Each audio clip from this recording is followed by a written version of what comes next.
Welcome, everyone. Thank you for joining us today as we discuss the role of bile acids in inflammation. Today, our speaker is Dr. Zöhrer from the Medical University of Graz. Hello, welcome. So anyone who is new to ALPCO or is unfamiliar to what ALPCO does, we are a small family-owned company who started back in 1990 as a leading provider of immunoassays and other testing solutions. We really strive to partner with our clients. We support scientists, we support healthcare professionals, we promote the advancement of research and improvement of patient outcomes. So I'd like to introduce to you Dr. Zöhrer, who will be our presenter today. Hello, welcome to this webinar on bile acids. Today I will talk about bile acids in general and give you a short introduction. Then I will talk about the role of bile acids in IBD and IBS. And eventually I will talk about how to measure bile acids. So starting with bile acids in general. Okay.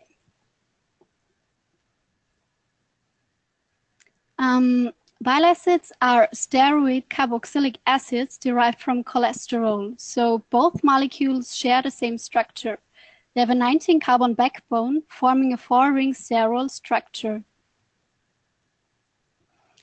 Bile acids are formed from cholesterol in the hepatocytes, so the liver cells. And bile acid synthesis is a complex multi-enzymatic process in which an insoluble cholesterol molecule is converted into a membrane-dissolving and water-soluble emulsifier. And bile acids are predominantly found in bile, and bile is a digestive juice that is secreted by the liver, and it includes water, different bile acids, bilirubin, and fat. Bile acids have long been known to facilitate digestion and the absorption of lipids and fat-soluble vitamins in the small intestine, as well as regulate cholesterol homeostasis and stimulate bile flow. Over the last decade, however, it has become clear that bile acids are not only simply digestive detergents and the primary route governing cholesterol catabolism. They are also now recognized as hormones because they are involved in the regulation of various metabolic processes. And this includes not only their own synthesis and enterohepatic circulation, which I will talk about in a few moments, but also cholesterol, glucose, and energy homeostasis. Bile acids synthesized in the liver are immediately secreted into bile and reabsorbed in the intestine and transported back to the liver. And this is called enterohepatic circulation. And in humans, this circulation is very efficient. And small amounts of bile acids may spill over into the systemic circulation, but they're reabsorbed when passing through the renal tubes in the kidney, and they are back circulated back to the liver through systemic circulation. So step by step. Bile acids are synthesized in the hepatocytes, in the liver cells. Then they're stored in the gallbladder, and after each meal, the gallbladder contracts, and bile acids are emptied into the intestinal tract, and when passing down the intestinal tract, small amounts of unconjugated bile acids are reabsorbed in the upper intestine. Most bile acids, however, about 95%, are reabsorbed in the terminal ileum, transported across the enterocyte and secreted into the portal circulation to liver sinusoids, and are taken up again in the hepatocytes. Bile acids lost in the feces, which are about 5%, are replenished by de novo synthesis in the liver to remain a constant bile acid pool. So in other words, we digest our meals using recycled bile acids.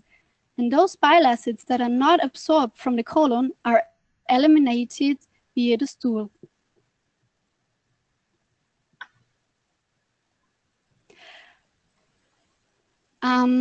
Bile acids are divided into primary and secondary bile acids.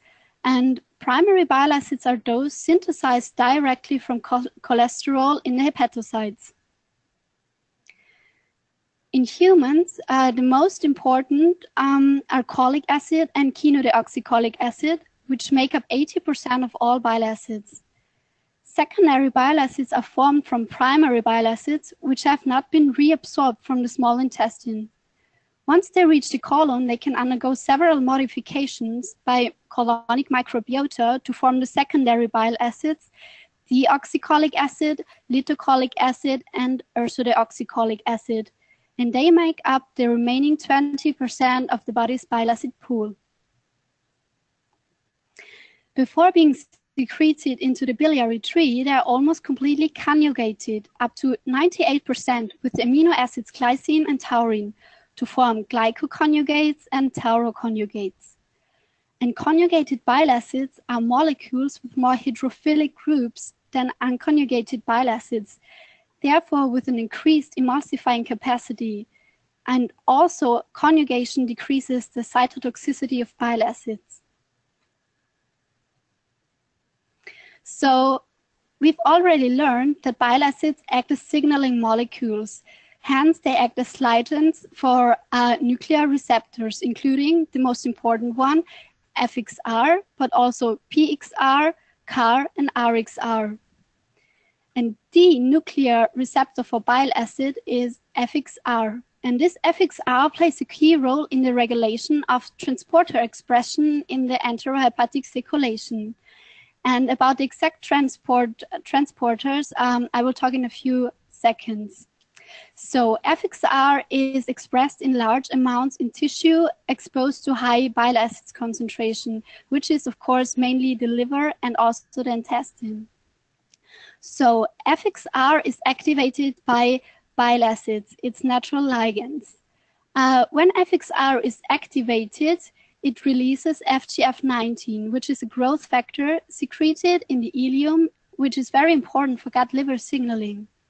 So this FGF19 binds to its receptor on the liver cell, which eventually leads to the repression of hepatic CYP7A1 expression. And CYP7A1 is the most important enzyme in bile acid synthesis because it is the rate-limiting enzyme to convert cholesterol into primary bile acids. So we know now that FXR is very, very important in bile acid metabolism, but what does it exactly do? So many studies have implicated FXR in the regulation of bile acid synthesis, in biliary bile acid secretion, intestinal bile acid absorption, and also hepatic uptake of bile acids. But how does this work exactly? So, okay, first of all, FXR induces a bile salt export pump, short BSEP, which is located in the canicular membrane of the hepatocytes. And BSEP is the principal bile acid efflux pump. In the terminal ileum, conjugated bile acids are reabsorbed by apical sodium-dependent bile salt transporter, short ASBT, which is located in the brush border membrane in the enterocytes. Once inside this enterocyte, bile acid bind to the ileum bile acid binding protein, which is highly induced by FXR. And bile acids are secreted into the portal circulation by the organic solute transporter alpha and beta dimer, short OST alpha beta, which is located on a basolateral membrane of the enterocytes.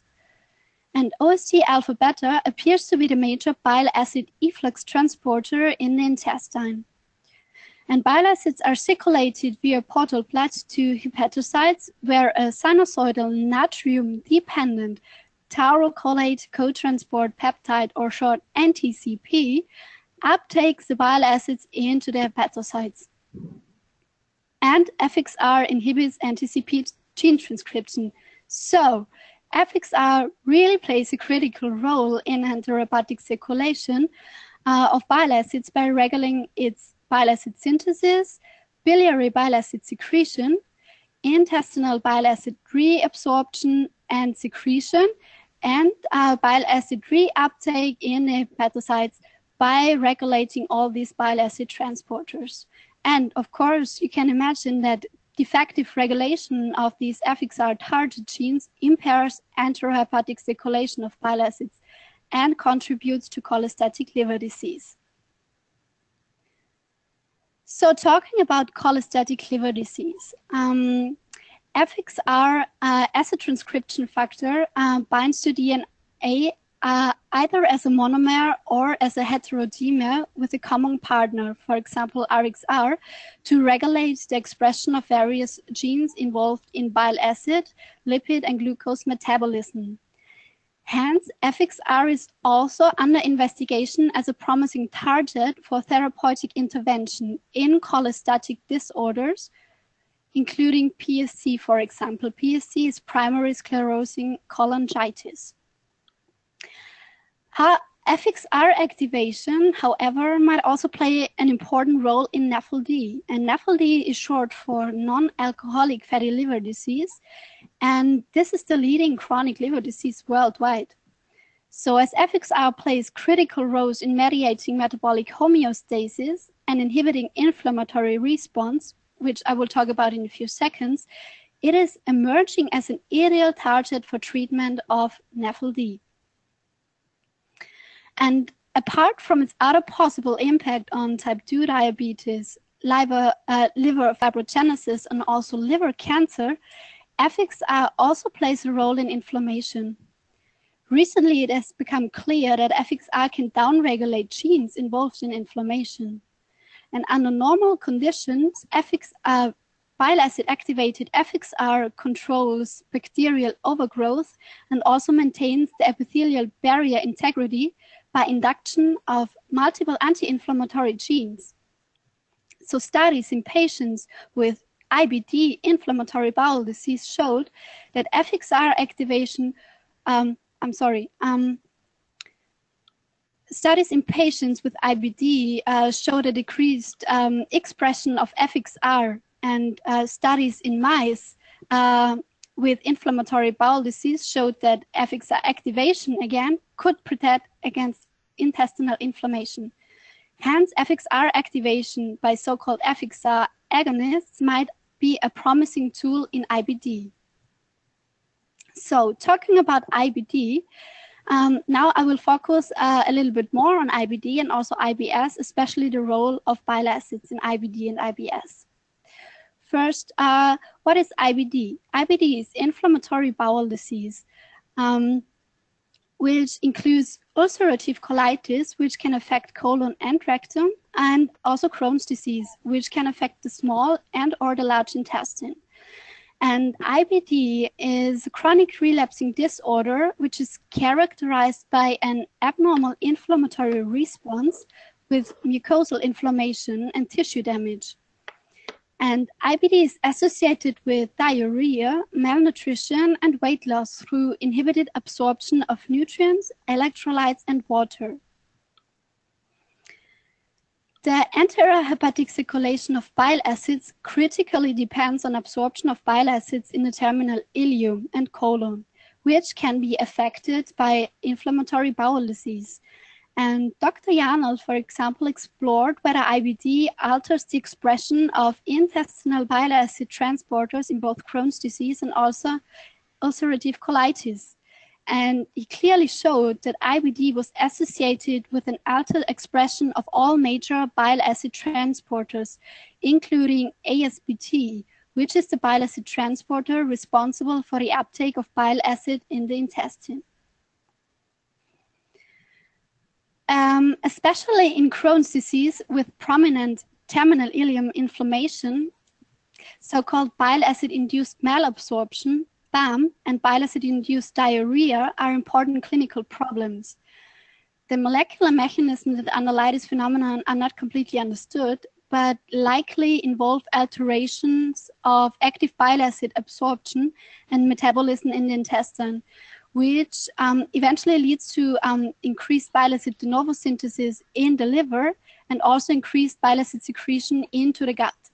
And this combination with probably impaired bile acid absorption in intestinal inflammation could lead in IBD to increased fecal bile acid losses and also bile acid-induced diarrhea.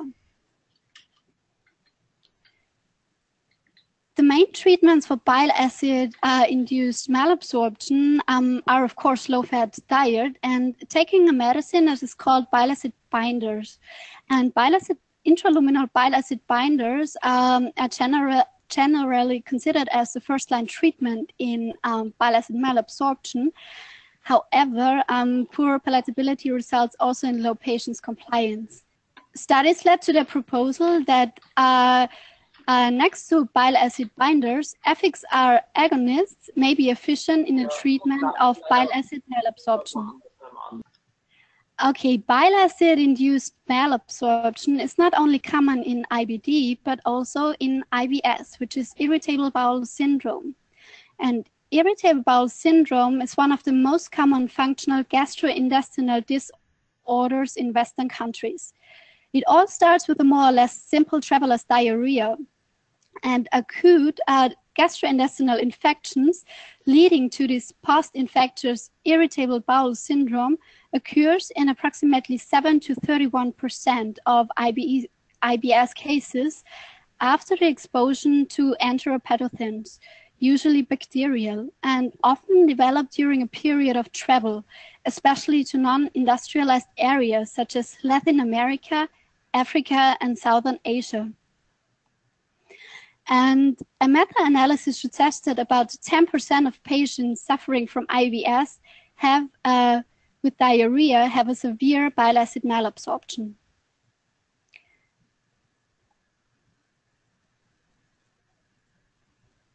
And bile acid malabsorption can have a significant impact on a patient's lifestyle. As you can imagine, that increased frequency of bowel motion often dictates the day-to-day functioning, also limits the ability to travel or even to leave the house. So, diagnosis of bile acid malabsorption is very important. And there are several methods that have been developed to identify this disorder, but of course there are also difficulties with all of them. So starting with C14 glycolate breath and stool test, which is laborious and no longer widely used because of the development of less complex tests, also without radiation exposure. There's also the possibility of a test called taurouracilic acid, and this nuclear medicine test involves 2 scans a week apart, and so measures multiple cycles. However, of course, there's also radiation, and it is also not available in the USA. The next opportunity would be to measure serum C4 levels. C4 is a downstream product of CYP7A1, and as you remember, this is the rate-limiting enzyme in bile acid synthesis. So plasma C4 levels increase when bile acid synthesis increases, and hence C4 levels are elevated in patients suffering from bile acid malnutrition. So measuring the serum C4 is a simple and also accurate method that is applicable to a majority of patients. However, it is quite new, hence it requires further clinical validation. And it also can produce false positive, but also false negative results in patients with liver disease. Tests to measure and quantify total and also individual bile acids in a 48-hour stool collection can now also be clinically ordered. And this might be a promising tool, but need to be further investigated in more studies. So, talking about the methodologies and the methods, I will now continue how and why to measure bile acid levels. So the first question, of course, why measuring bile acid levels at all? The answer is that bile acids act as biomarkers in different types of diseases, including cholestatic liver diseases, for example, like BSC, and also PFIC, which is progressive familial intrahepatic cholestasis. And in both cases, we find elevated bile acid levels. And hence, a variety of methods have been reported for bile acid analysis in biological fluids, such as bile, plasma, urine, and also stool. And on the next few slides, I will focus on how to measure bile acids in the serum. There are different possibilities to measure bile acid levels in the serum. And first, we have the colorimetric assay, and this is based on an enzymatic reaction. At present, these enzymatic methods are widely used for the total bile acid determination in clinical laboratories. This method is relatively simple. It's rapid and also reflects the obvious changes in the concentrations of total bile acid levels in patients with liver diseases. Although the enzymatic methods are widely used in clinical analysis, there are clearly some questions and also disadvantages. For example, it is an enzymatic method, and hence it is highly dependent on the purity of the enzyme. Therefore, when the enzyme is polluted, it may directly affect the determination of total bile acid levels. Secondly, it can describe only total bile acid levels, so it is difficult to evaluate for individual bile acids and major abnormalities in bile acid profiles. And for this, you have another option, which is high-performance liquid chromatography coupled to mass spectrometry. And this is currently the most technically advanced method because it allows bile acid profile. So you can measure, of course, total bile acid levels plus the total bile acid profile, including all the major human bile acids, including taurine, glycine, and unconjugated bile acids. And this is this screening of bile acid profiles works without tedious prior sampling purification. However, it is also more expensive and, of course, also more time consuming. So now I come to the end of my presentation, and to sum this up, so in the last 20 years, basic research in bile acid metabolism has greatly improved our knowledge and also the understanding of their involvement in liver metabolism and also various diseases. And bile acid-based therapies and bile acid as biomarkers have great potential for treatment of liver diseases and possible also for diabetes. And of course, for this, fast and reliable measurement of bile acid levels is needed. Thank you very much. Thank you for your presentation. If anyone has any questions, please feel free to enter them in the chat box on the, I believe, the lower right of your screen is where you would find this. With respect to bile acids testing, ALPCO has a solution for that. We offer a colorimetric assay for measuring the levels of bile acids in stool. So if anybody is interested in learning more about that, please feel free to reach out to me. I am the senior product manager for that product, as well as many of our other gastroenterology products that we offer. My email address, is shown below, bbell@alpco.com. And if you're looking for any other resources which discuss the gastroenterology space with respect to some of the biomarkers that are becoming more prominent these days, please visit our website. We have webinars and videos, a lot of technical literature, ebooks, and white papers, which could be a good resource for you. So I will take a look through here. I've got some questions coming in from some folks, and I would like to ask those of you, Dr. Zöhrer. We also have Dr. Yanel on the line, and I will allow him to answer any questions that he feels he can address for us as well. So I am going to allow you to talk here. Bear with me.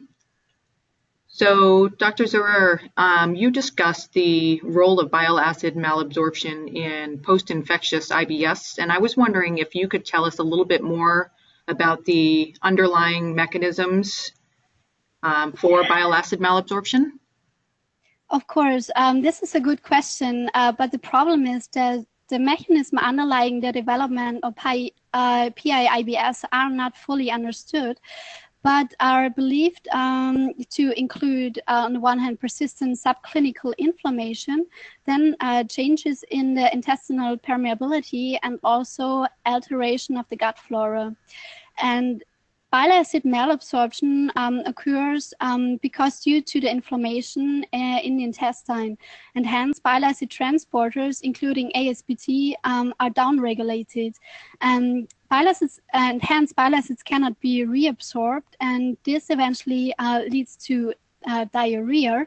And hence this is also the fact that intraluminal bile acid binders are used.